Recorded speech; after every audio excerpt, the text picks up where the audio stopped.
Half an hour north of Adelaide, a huge new housing development is taking shape. But the $3 billion Riverlea estate is under a shadow of uncertainty, with the discovery of a mass Aboriginal burial site. My feelings were, here we go again. Here we go again.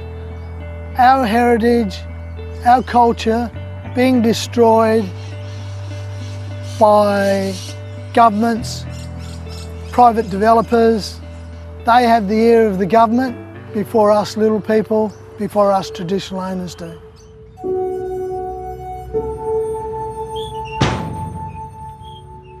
"29 sets of remains have been discovered so far. 730 has learned bone fragments have also been found in soil, trucked from one area of the development site to another. I am spiritually offended that my ancestors are sitting in boxes in a shipping container. If you interfere with our ancestors' spirits, you will get bad karma. Thank you very much for coming, and this is going to be a fabulous project. Thank you. Riverlea is the work of Sydney-based developer Walker Corporation. The firm has asked the South Australian Government for permission to relocate the remains and potentially any others it finds on the 1,340 hectare site over the next 25 years. Walker have been very cooperative in the discussions. They regret that this has happened. So here, Tim, we've got camp ovens and that was significant here because it shows that our people lived here. Tim Aegis is the chair of Kaurna Yurta Aboriginal Corporation. He and Elder Jeffrey Newchurch have been working closely with the developer. It's a relationship members of the broader Kaurna community say they've been excluded from. We definitely get the feeling that the information that we are getting is drip-fed. It leaves me to be suspicious and cynical about exactly what we're being told. 730 has examined documents related to the development to piece together what Walker Corporation and the state government knew about the site's significance. In 2007, the project was granted major development status by the state Labor government. The Aboriginal Affairs Department has been aware since at least 2008 the area contained artefacts including stone tools and culturally important scar trees. The Minister says that's news to him. I'm not informed of what happens over every square inch of South Australia on an ongoing running basis, no. The state government's granted this project approval. It was granted major development status. What sort of oversight has the government had of the project? In terms of general oversight, you'd have to ask those responsible for planning and but and you other haven't had areas oversight but certainly over my Aboriginal heritage? Certainly my understanding is that there's been lots of involvement and a very close working relationship between the representatives of native title holders, Kaurna Yurta Aboriginal Corporation and the developer. We did know back in 2008 there were sites of significance that contained artefacts, stone tools, and it's correct, isn't it, that burial grounds are often located close to campsites? Yes, that's right, they are. Development approval was first granted in 2010.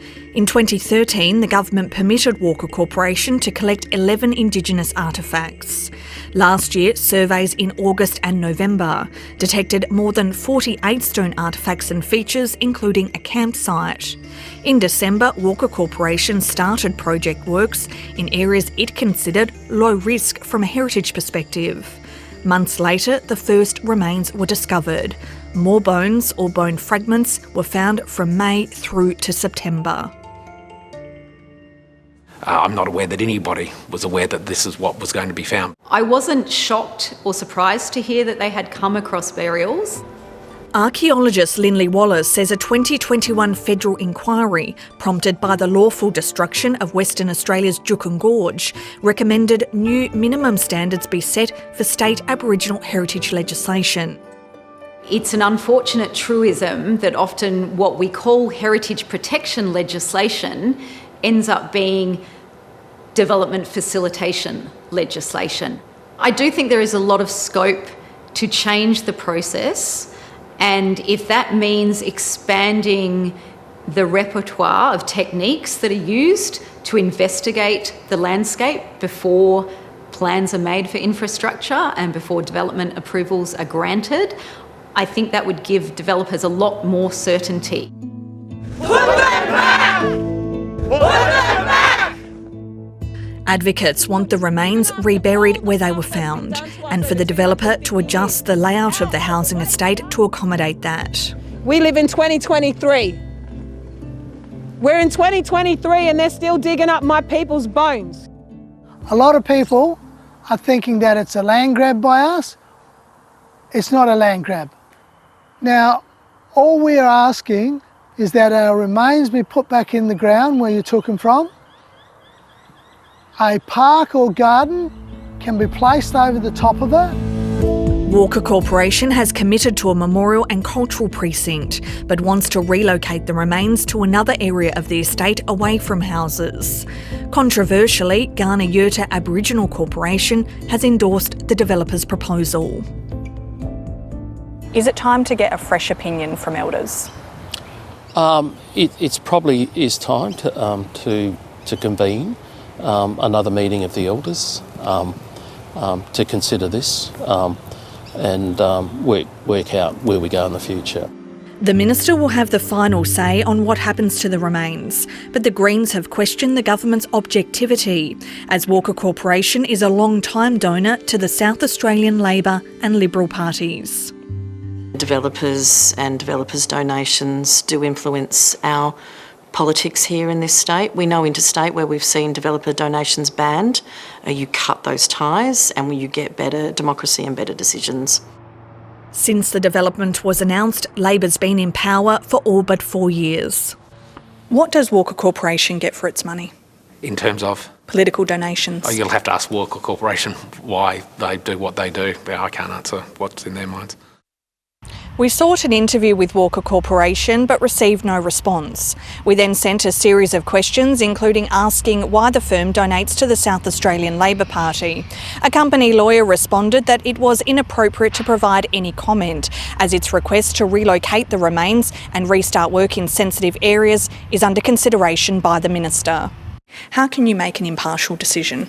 Because under the legislation, I'm required to take into account the information that's put before me, and only that information is what I will be taking into account when a decision's made.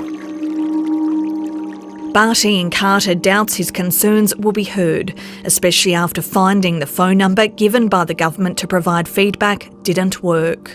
The number you have called is not connected. Please check the number before calling again. The issue was fixed after 7:30 alerted the government. I feel powerless. The people that I represent feel powerless.